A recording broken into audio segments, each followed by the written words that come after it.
ప్రధానంగా రవాణా శాఖ మంత్రిగా ఉన్నారు మీరు. ఈ ఆంధ్రప్రదేశ్‌లో రాబోయే రోజుల్లో ఆర్టీసీ సంబంధించి గాని, లేకపోతే ఇతర సంబంధించి గాని, ప్రజలకు, ప్రయాణికులకు గాని, అదేవిధంగా ఆర్టీసీ ఉద్యోగులకి సంబంధించి కానీ ఏమైనా సంక్షేమ పథకాలు ఏమైనా చేయబోతున్నారా? ఆ ఛార్జీలు పెంచేటటువంటి అంశం ఏమన్నా తెర మీదకొచ్చిందా? ముఖ్యంగా మీరందరూ గమనించాలా, రాష్ట్రంలో ఉన్న డిపార్ట్మెంటల్లో ఆర్టీసీ కూడా ఒక పెద్ద డిపార్ట్మెంట్. సుమారుగా పర్మనెంట్ ఉద్యోగస్తులే 48,000 మంది ఆర్టీసీ ఎంప్లాయీస్ ఉన్నారు. అలాంటి సంస్థ 5 సంవత్సరాల్లో పూర్తిగా గాడి తప్పింది. ఒక బస్సును కూడా కొన్న పాపాన పోలేదు. ఎక్కడ డిపోలు అయితేనేం, బస్ స్టాండ్లు అయితేనేం, ఎక్కడ ఒక 10 రూపాయలు ఖర్చు పెట్టి అభివృద్ధి పదంలో నడిపించిన పాపాన పోలేదు. కేవలం ఆయన ఏదో ఎన్నికల స్టంట్గా ఆ రోజు హామీ ఇచ్చి హడావుడిగా ప్రభుత్వంలోకి ఆర్టీసీని తీసుకొని రావడం జరిగింది. ఎక్కడ ఏ విధమైన అభివృద్ధి అనేది ఆర్టీసీలో జరగలేదు.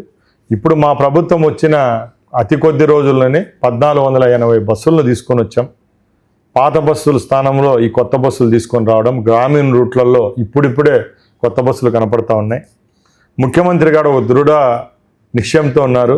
ఆయన ఒకటే చెప్తున్నారు, ఆంధ్ర రాష్ట్రంలో టోటల్గా ఎలక్ట్రిసిటీస్ నడిచే బస్సులను తీసుకొని వద్దామని. దానిలో భాగంగానే కేంద్రంతో జరిగిన ఒక అగ్రిమెంట్ పరంగా 900 బస్సులు వచ్చే 2 నెలల్లోనే టెండర్కి వస్తున్నాయి.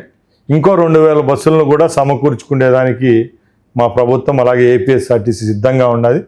తప్పకుండా ఏపీఎస్ఆర్టీసీలో పనిచేస్తున్న ఉద్యోగస్తులకు అలాగే సంస్థలో పనిచేస్తున్న వారందరికీ ఒక మంచి చేసే విధంగానే 2-3 జీవోలు కూడా తీసుకొని వస్తున్నాం.